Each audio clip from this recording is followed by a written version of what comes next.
project. So this research project is telling us that a third of people from ethnic and religious minorities in the UK have experienced racism.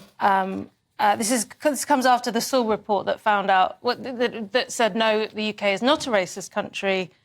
These people disagree, but it is coming from the Centre on the Dynamics of Ethnicity, which is the UK's leading centre of research into ethnic, racial and religious inequalities, so they might be a bit biased. Yeah, it sounds sort of vaguely communist. What do you think, Francis? Well, as you know, my mother is a first-generation immigrant to this country, and so she's sometimes had racial abuse, but she's deserved it. So, you know, there we go. She also gives out quite a lot of abuse. Yeah, she does. So, you know, it's give and take, mate. You know, you can't dish it out if you can't take it. However, the thing is that they don't really specify what they mean by verbal abuse when it comes to racism. Also, as well, do they mean just going on Twitter? Because if you go on Twitter, you're going to have some idiot being racist to you, or Instagram, or social media. If that is a criteria, then I get racially abused probably every week for being Jewish, even though I'm not Jewish. Well, it does say physical or verbal. So there's your answer there. Verbal presumably means IRL.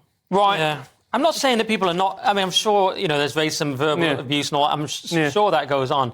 But it is a bit strange that this constant attempt to be this utopian country when, let's be honest, Britain's one of the least racist countries in the world. I think it would have a stab at least racist, to be really honest. Unless, you know, you're a white man trying to get into the RAF, and then you might encounter systemic racism. But look, I'm not saying this doesn't happen, but it's just, it's on a subjective kind of personal level where there's always going to be idiots. Is that right? I think so. Or am I just a privileged white man who hasn't experienced it? Look, I think the problem is with this is...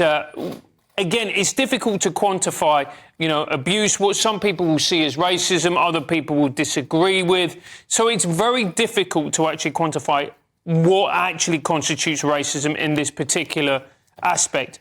The problem is there are still a few idiots here. Yeah, but I'm sure The Guardian will keep trying to quantify racism. That's pretty much their thing. Let's do the mail.